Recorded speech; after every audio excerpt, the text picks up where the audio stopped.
Hello student, welcome to my YouTube channel. आज से start कर रहे हैं क्लास 11th का बायोलॉजी सिलेबस, जो कि हिंदी और इंग्लिश दोनों भाषा में आप समझेंगे। तो चलिए स्टार्ट करते हैं। सबसे पहला जो यूनिट है उसका नाम है सजीव जगत में विविधता। ठीक है, ये यूनिट का नाम है। इसमें कई सारे चैप्टर आएंगे, जैसे सजीव जगत छोटा सा चैप्टर है, वर्गीकी एवं वर्गीकरण विज्ञान है, फिर जीव जगत का वर्गीकरण है, जगत मोनेरा है, जगत प्रोटिस्टा है, कवक है, वनस्पति जगत है और जंतु जगत है। ये सारे के सारे आपका एक ही यूनिट के अंतर्गत आएंगे, सजीव जगत की विविधता में। और ये सब जो देख रहे हैं चैप्टर है, सजीव जगत हो गया, चाहे वर्गीकी एवं वर्गीकरण विज्ञान हो गया, चाहे फिर जीव जगत का वर्गीकरण, ये सब छोटे छोटे चैप्टर हैं जो कि पहले यूनिट के अंतर्गत आएंगे। ठीक है, आप इसे इंग्लिश में भी देख सकते हैं, डाइवर्सिटी ऑफ लिविंग ऑर्गेनिज्म। इसमें फर्स्ट चैप्टर लिविंग वर्ड है, टैक्सोनॉमी एंड टैक्सोनॉमी। ठीक है, classification of living beings, kingdom of Monera, kingdom of protista, fungi है, बॉटनिकल किंगडम, एनिमल किंगडम। ये सारे जो हैं ये चैप्टर हैं किस यूनिट के, डाइवर्सिटी ऑफ लिविंग वर्ल्ड का। ठीक है, तो चलिए सबसे पहला चैप्टर स्टार्ट करते हैं। लिविंग वर्ल्ड अर्थात सजीव जगत। तो सबसे पहले हम हिंदी वाले टेक्स्ट को समझेंगे, फिर बायोलॉजी वाले टेक्स्ट को समझेंगे। ठीक है, तो चलिए स्टार्ट करते हैं। सबसे पहले हेडिंग आप लगाएं सजीव जगत, ये पहले चैप्टर का नाम है। इसमें देखते हैं कि जीव क्या होते हैं। ठीक है, तो जीव के बारे में समझने के लिए हमें सबसे पहले जीव विज्ञान पढ़ना पड़ेगा। तो जीव विज्ञान क्या होता है इसको समझते हैं। देखिए, जीव विज्ञान को जो है हम अंग्रेजी में बायोलॉजी कहते हैं। जीव विज्ञान को अंग्रेजी में क्या कहते हैं, बायोलॉजी कहते हैं। ठीक है, जो बायोलॉजी शब्द है उसे किसने दिया, तो याद रखना लैमार्क ने दिया। ठीक है, लैमार्क ने दिया था। ठीक है, जो बायोलॉजी शब्द है दो शब्दों से मिलकर बना होता है, जो कि एक ग्रीक शब्द है। ठीक है, ग्रीक भाषा का शब्द है, जैसा कि यहाँ पर देख पा रहे हैं। किस शब्द से बना है, तो दो शब्दों से बना है, बायोस और लोगोस। तो बायोलॉजी जो है किससे बना, बायोस, ठीक है, और लोगोस से बना है। ठीक है, लोगोस से बना है। ठीक है, बायोस का मतलब होता है लाइफ, ठीक है, लाइफ, और लोगोस का मतलब होता है स्टडी। ठीक है, स्टडी, यानी कि इसका मतलब क्या होगा कि बायोलॉजी क्या है, लाइफ का अध्ययन है। यानी कि जीव विज्ञान जो है एक विज्ञान की शाखा है, जिसके अंतर्गत हम क्या करते हैं, जीवन का अध्ययन करते हैं। और जीवन किस में होता है, तो सजीवों में होता है। ठीक है, हम इस बायोलॉजी का मतलब ही हो गया कि हम केवल इसमें सजीवों का अध्ययन करेंगे। ठीक है, तो चलिए हम देखते हैं इससे पीडीएफ के माध्यम से कि जीव विज्ञान या बायोलॉजी शब्द, यानी कि जीव विज्ञान को अंग्रेजी में बायोलॉजी कहते हैं शब्द। ठीक है, किसने दिया है, तो लैमार्क ने दिया है। किस सन में, तो 1802 में।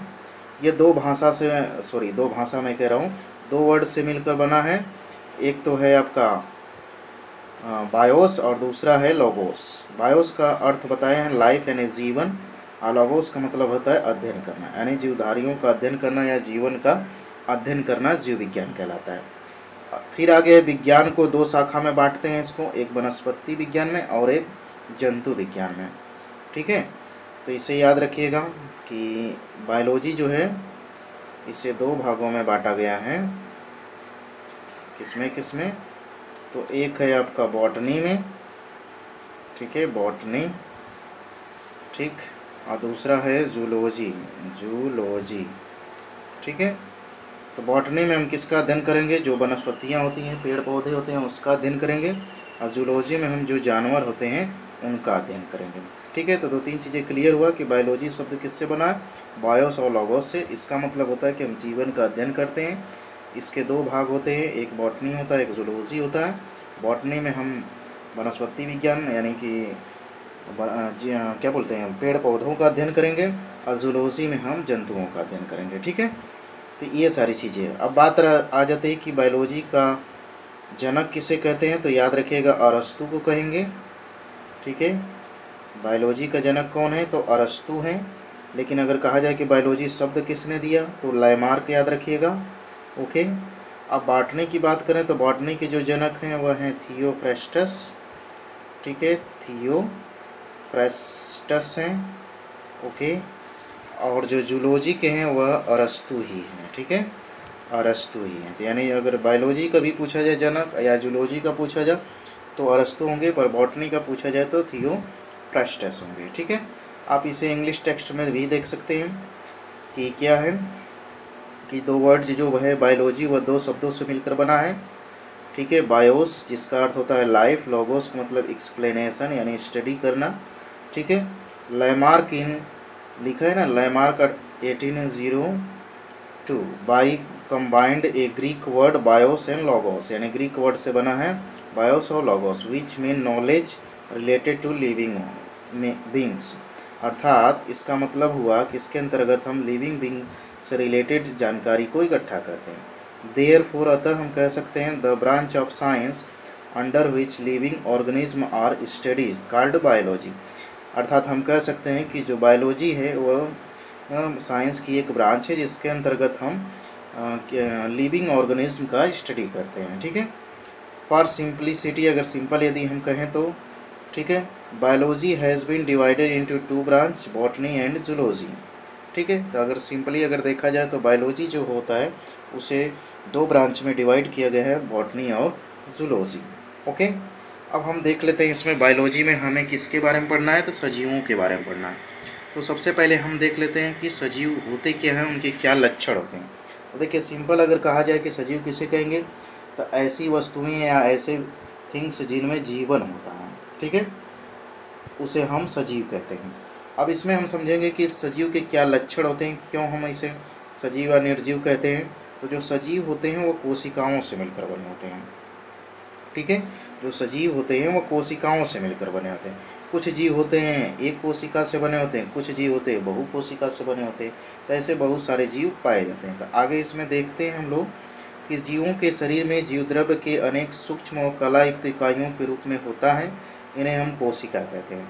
यानी जो जीवों का जो शरीर बना होता है वो कोशिका से बना, जो कोशिका होता है वह जीवद्रव्य के अनेक सूक्ष्म जो होते हैं कलायुक्त इकाई, यानी कला से मिलकर के जो कोशिकांग का नाम पढ़े होंगे 10 में या 9th में, इससे पहले की क्लास में, तो थोड़ा बहुत कोशिका के बारे में आपको जानकारी होगा। तो कोशिका के अंदर क्या होता है, जीवद्रव्य होता है, और जीवद्रव्य के अंदर छोटे छोटे अंग पाए जाते हैं जिसे हम कोशिकांग कहते हैं। इसी से मिलकर के कोशिका बना होता है। ठीक है, वास्तव में प्रत्येक कोशिका जीवन की स्वायत्त इकाई है। यानी कहने का मतलब यह है कि अगर वास्तव में देखा जाए तो कोशिका किसी भी जीव के लाइफ का एक ऑटोनोमस यूनिट है, यानी अपने आप ही कार्य करने वाली यूनिट है।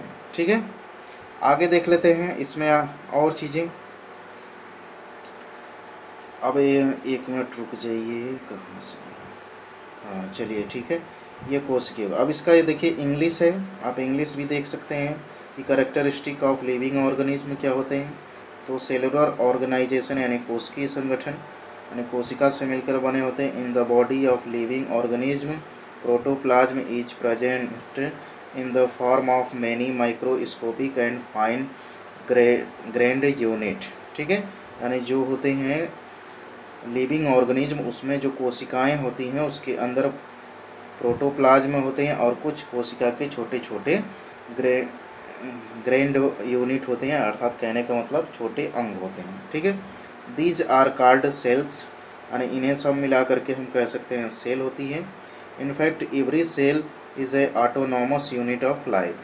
ठीक है, आगे देख लेते हैं हम इसका दूसरा जो इसके लक्षण है सजीव के, वह है आकृति एवं आकार। ठीक है, या आकृति एवं आमाप भी बोल सकते हैं, शेप एंड साइज। जीवों में विभिन्न कोशिकाएं मिलकर एक विशेष रचना बनाती हैं।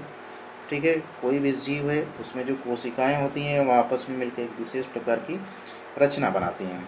ठीक है, जंतुओं की शरीर की रचना जटिल होती है, यानी जो जंतु होते हैं ठीक, उनकी जो कोशिकाएं होती हैं वह आपस में इकट्ठा होकर के शरीर की जटिल संरचना बनाती हैं। जबकि पौधों में संगठन सरल होता है, यानी जो पौधे होते हैं उनकी कोशिकाएं सरल रूप से जुड़ी होती हैं, यानी संगठित नहीं रहती हैं, काफ़ी जटिल नहीं होती। उदाहरण के लिए अगर बात किया जाए तो कुत्ते व गुलाब, ठीक है, कि पौधे का एक निश्चित स्वरूप होता है, यानी कि जो कुत्ता हो गया गुलाब हो गया, एक तो जंतु हो गया एक वनस्पति हो गया। ठीक है, दोनों का हम उदाहरण दे लेते हैं तो इनका जो स्वरूप होता है वह फिक्स होता है, जबकि पत्थर लोहे या कोई निर्जीव जो होते हैं उनका जो स्वरूप होता है वह फिक्स नहीं होता। ये कहने का मतलब यहाँ पर हुआ। ठीक है, इस पॉइंट का पूरा मतलब ये हुआ कि जो जीव होते हैं वो कोशिकाओं से मिलकर बने होते हैं। जो जंतु कोशिका होती है वह जटिल संरचना बनाती है जंतुओं में, और जो पादप होते हैं उनकी जो कोशिकाएं होती हैं वह सरल संरचना बनाती हैं। ठीक है, चलिए इसे आप इंग्लिश में भी देख सकते हैं। Shape and size different cell से in living organism comes together to form a special structure, यानी कि बहुत सारे जो जीव होते हैं, लिविंग ऑर्गेनिज्म होते हैं, उसमें कोशिकाएं आपस में एक साथ, टुगेदर का मतलब एक साथ जुड़ करके, ठीक है, टुगेदर मतलब एक साथ, टू फॉर्म बनाती हैं, स्पेशल स्ट्रक्चर यानी विशेष संरचना बनाती हैं।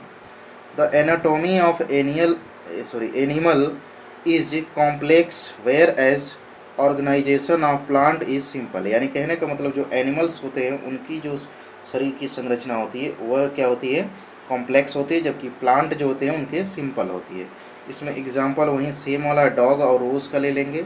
ठीक है, चलिए आगे देखते हैं। तीसरा इसका जो करेक्टर है वह वृद्धि, यानी जो सजीव होते हैं उनमें क्या होता है, तो जीवों के भार तथा संख्या में वृद्धि को हम वृद्धि कहते हैं। यहाँ पर वृद्धि का मतलब ये हुआ कि कोई भी जीव है अगर उसके शरीर में के भार में यदि वृद्धि हो रही है, यानी बढ़ रहा है या उसकी संख्या बढ़ रही है, तो उसी को हम कहते हैं वृद्धि।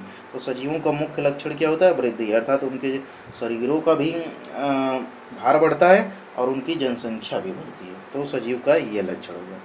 ठीक है, इसे इंग्लिश में हम बोलते हैं ग्रोथ। इसे इंग्लिश में आप देख सकते हैं increase in the weight and number of organism is called growth, यानी कि वही चीज़ ऊपर वाला कि किसी भी जीव के भार में और उनकी संख्या में वृद्धि जो ग्रोथ होती है, ठीक है, इंक्रीज होता है नंबर, उसी को हम बोलते हैं ग्रोथ। ठीक, आगे देख लेते हैं तीसरा जो तीसरा नहीं चौथा करेक्टर जो है सजीव का, वह है पोषण, यानी जितने भी सजीव होते हैं उनमें पोषण की क्रिया पाई जाती है।